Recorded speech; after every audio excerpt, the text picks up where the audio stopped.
Hello! Today we are here to review Imperium Classics and Legends. So just Imperium, just two versions of the game. Okay, well, it's got, one is the Classics, which is, this is the one that's actually... It's like a historically based factions. Yeah. And then Legends is more the fantasy based. Okay, well, cool. So, before we get into that, though, hit that subscribe button and the notification bell, which is somewhere in that vicinity down there, too. You know why, don't you? Why? So that you can get notified of more awesome games that we're reviewing. Yep. And to see us again. Well, yeah. I mean, just look at it. I mean, come on. All right.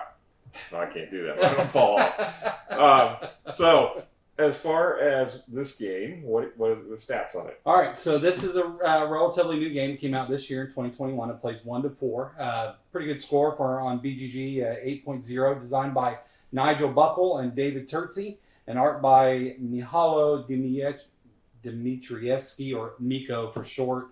Published by Osrpey Games, and now it retails for only $40, but it's out of print.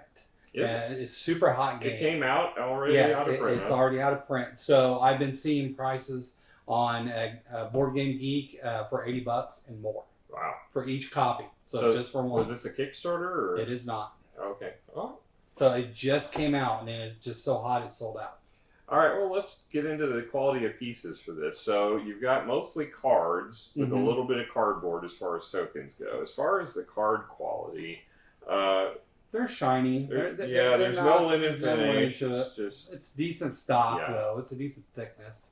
You do get a nice storage mechanism. The box has separate sections for each of the different factions. And it's clearly labeled. Yeah, and the labeling is at the bottom underneath. I like that. The only problem with that would be that you have to pull it out to see the name. Right. Yeah. So it's easy to put it back. Yeah, definitely. And then the tokens are really thin. The cardboard. The cardboard is not that great. Yeah, so given the fact that that's really all you've got, I can't give this more than, I think it's like a 5.5 to me, probably. I like the insert so much, I want to go 6. Okay. As far as the theme, well, obviously it is different imperial empires or whatever during the years. And then not only that, each deck and we'll talk about that in gameplay, but each deck plays so differently compared to the others, so you really can't say there's a theme to the game, because every deck's different. And so there's not one just overlying theme for the whole game. So there's no theme. We should point out that this is basically a deck builder. I mean, it's a standard deck builder, but with custom decks for each faction. That you don't modify other than buy like a normal deck builder where you buy stuff in a market. But the deck themselves are just very asynchronous. So. Yeah. And there's the development of the empires. So most all of them, there's a few that don't, but most all of them will advance as you move up through. Right, but in different ways. Yeah, so that's pretty a cool concept. Yeah, but again, it's not really thematic that way. It's more gameplay mechanics. Yeah. So, I mean, from the standpoint that your empire evolves and develops, it is a little. The thing about the theme that's amazing is the artwork. I don't know if you're familiar with Miko's artwork, but he's done like Raiders of the Lost Sea, North Sea, and all those games, and so it's pretty. I think it's pretty unique style of artwork. It's pretty recognizable when you see it, I think. I didn't really think this art reminded me too much of those. You really don't think so? I do. I think it's very similar. So I really like his art, and I really like his style of art. So that's the bonus to the theme. So, I mean, you can't give it... I mean, if we just talk about mechanics, or the mechanics pushing the theme, it's not there. It is a little bit, because the different factions play differently based upon the way the cards are structured in them. So there is a little bit of the carrying over. Yeah, I guess you could like that. I was playing the Romans, which were building a lot about building the infrastructure and having the cards that stayed in play. And I played the Arthurians, which was all about quests. So and so that was that's true. I didn't think of it that way. And Caleb had the Atlanteans, so his was it's all about sinking his islands and stuff. So it was kind of funny. Yeah. So I mean, there is a little. Yeah, that's true. I didn't really think of it that way. So yeah, I think it's not super heavy, but I'd say it's probably like a 7 is my thought. I think I can do a 7. Maybe 7.5 because I like the art so much. All right, so the rulebook. Okay, this is where it is really going to sink. Yeah. Like the Atlanteans. The rulebook was... It's I don't know if you really call it the rulebook or the cards. The combination of the two is where the problem is. So this is a deck builder that relies on keywords heavily. Very heavily. So the rule book, about half of it is devoted to the keywords. And I think that's important, but they could have organized it a lot better. The thing is you get into the rules, and if you don't actually read verbatim through the keywords, there's rules that are left out of the rule book. And we just were looking at one a second ago where you can trade in resources for other resources for different costs when you're spending them. There was no mention of that up front. In the gameplay part of and it. If you actually looked up the keyword, just know what pay means. But if you're playing the game, I'm not gonna. That's not a keyword I'm typically going to look up as much as pay. Because you just assume straightforward. So it's stuff like that that was just really blatant in this. And then there were some keywords that just didn't make sense. You know, it was like you would have to go and look at the section to make it interpretation when they could have just put it on the card.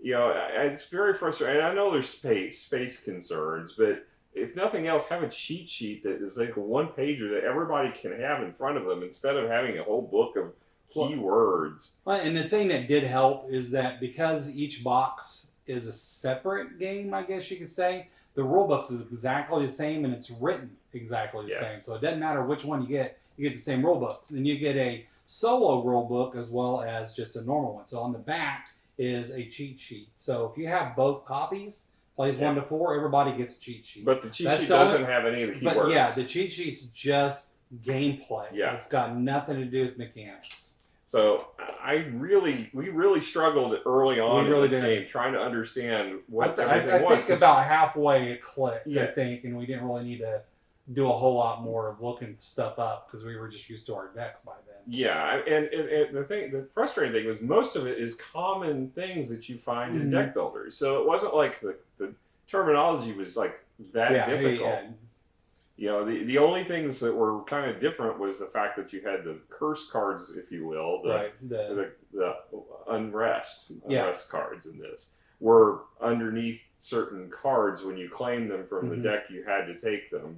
But once you learned that wasn't a big deal. But you know, that's the one thing that was really unique. So you had the whole term of breakthrough, where you could take a card versus without acquire, taking the unrest, versus acquire, where you had to take it. So, you know, other than that, there really wasn't a lot in here that kind of varied from a standard deck builder. And, you know, there was no reason at all it needed to be this complex to figure it out. You know, we did get it. It just took us playing through the game about halfway through. And it'll be a lot better if you're playing with someone who knows the game, so you don't have to go through the frustrating rulebook. Yeah. As far as the rulebook goes, I think I'm probably about a 3.5 is where I'm at on it. It was bad. Well, I did break this out when I first got it to try and do the solo, and I read through it 3 or 4 times and it still didn't click. And it took me bringing it here and us doing it together to figure it out. And so maybe if there was a playthrough video, I didn't do that, but it might would have clicked a little bit easier for me. But just doing it on my own, it took me and Randy to do it for me to figure it out. So I agree. The rulebook's horrible. 3.5. I can stick with that. All right. So moving on to gameplay. So the gameplay of this, as I mentioned, is very similar to any other deck builder you play. If it's Dominion or Thunderstone or any of those type of deck builders, the common terminology. Where it differs is, again, you've got different custom decks that you start with. And those custom decks are basically, there's 2 decks in one, because you've got your starter deck where it's kind of the savage, if you will, the barbarian axe. It's like the level of your civilizations at the barbarian level. Yeah, and then the cultured or whatever. Civilized. The civilized is I think they call them the Empire cards. The Empire cards. Become the Empire. And at that point, you change basically all the cards that were in the barbarian deck are no longer playable. Unless you have something that breaks that rule. Right. And then the same on the reverse, if you got any of those cultured Empire cards, you can't play them until you convert. So they just take up space in your deck. So there's a lot of featuring of what they call history, where you basically are banking your cards and putting them underneath your main card for basically permanently for the rest of the game. We think it's similar to mechanics in Valley of the Kings, if you're familiar with that game. Or there's the temporary burying of cards underneath your constructs, if you will, garrisoning them underneath your construct cards, if you will, that are stay in play. So that takes them out of your deck again, but puts them into a temporary holding in your play area. And there's a lot of mechanics that abandon or discard those that allow you to do extra stuff. Yeah. And it gets back in your deck though, so it thickens it back up. But then it's a neat mechanic. In trying to figure out, do I put it permanently away but still score points, temporarily, so you have to put it back but get other benefits. It's really interesting. But it's really important to cycle that deck fast because that is how you develop into becoming the Empire. And so you want to get rid of all of those cards each round if you can. And I was doing a pretty good job cycling my deck every round so that I was getting, because you can only cycle and increase your deck by 1 from the stack of cards each round. It's called your nation deck. Yeah. So you're basically adding 1 card to your deck each round. And you're trying to avoid accumulating that unrest in your deck. So, and each deck's different. Like Miranda, she played the Egyptians. Her nation deck was like 5 cards, and whereas ours was like 10 plus. Yeah. And so she got through that nation deck of hers very quickly. But it was taking her longer to get rid of cards that were in her deck. So it took her. And it may have been just because she didn't bank things. She didn't see the value in early on in putting things into her history. Whereas I was historying everything if I could. It still worked out. She won, but it's a fairly close score. But yeah, I mean, it's definitely an interesting aspect to the game of that whole.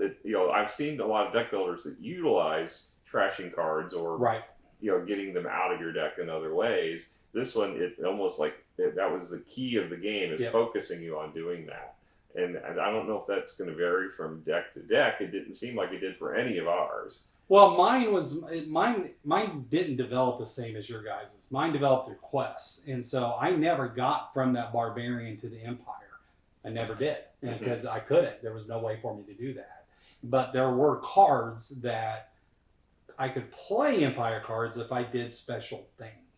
And so it's just a completely different way of playing. And so that part, I loved it. Yeah. I loved how different my deck was compared to Miranda's, compared to yours. And that's 3 of 8 in just one box. There's another 8 in the other box. Yeah. And for all I know, they all are that way. Yeah, and this is our second Tertsy game of the day. The day. And both of them had very variable abilities for each player, which I like that. I do too. So that was really cool. I wish the rulebook and they had not featured on the cards all those keywords. I think this would have probably been a 9 or a 10 level if that had happened, because I really enjoyed the mechanics of this game a lot. And it's being that it's a pure deck builder, that's rare for me now, because a lot of the deck builders, it just feels like it's the same thing over and over again now. This one, it felt fresh, but yet it was basically just, in essence, a deck builder. I think that our initial review of it is a little bit lower because of the rulebook being so bad, but I think that multiple playthroughs will reward it and will like it that much more and more later on. So I think for me, it's going to get a pretty good score overall for gameplay. I think it's a solid 8, and I think it could be better. Well, yeah, I think I'm at an 8 too. I don't think there was anything. I think the gameplay was fine, and I think it's just I wish they had not gone through. There's ways to get the phrasing down to the point where it's simple enough that you can put it on the card. And yes, it's going to take up a little real estate. It's going to but there's already text on the card. It just needs to be tweaked a little bit to get rid of some of that messiness and having to reference a book every time you turn around.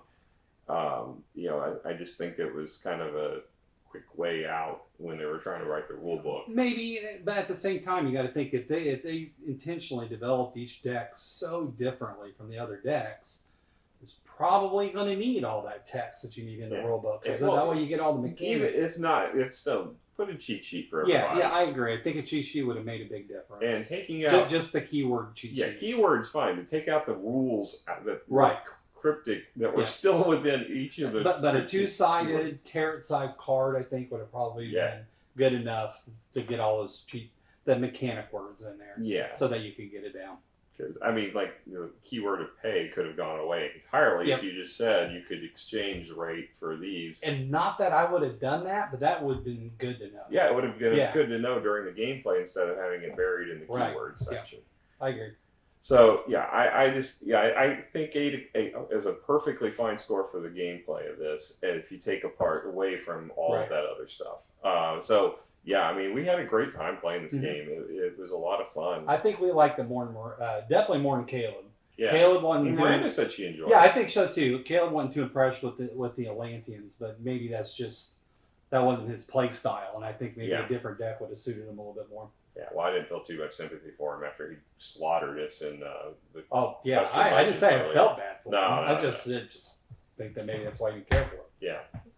All right, well, that's our impression of Imperium. Yeah, I recommend it. It's a good game. Yeah, and I like the fact that you can get it and play it separately or together with these decks. Yeah, and the rules did do a pretty good job for setup and made it pretty clear on how to set it up. And it even talks about one of the decks that you have to go through is if you don't have the right kind of factions, it tells you what cards to take out and how to replace those cards for a multiplayer game. Yeah, and it was nice that we had 2 rulebooks, so I could be reading how to play while you were reading setup. So that was pretty cool. That was pretty cool. So, but yeah, that's our impression of Imperium. I recommend it. All right. Well, until next time, go ahead and we'll hit that subscribe button if you haven't done so.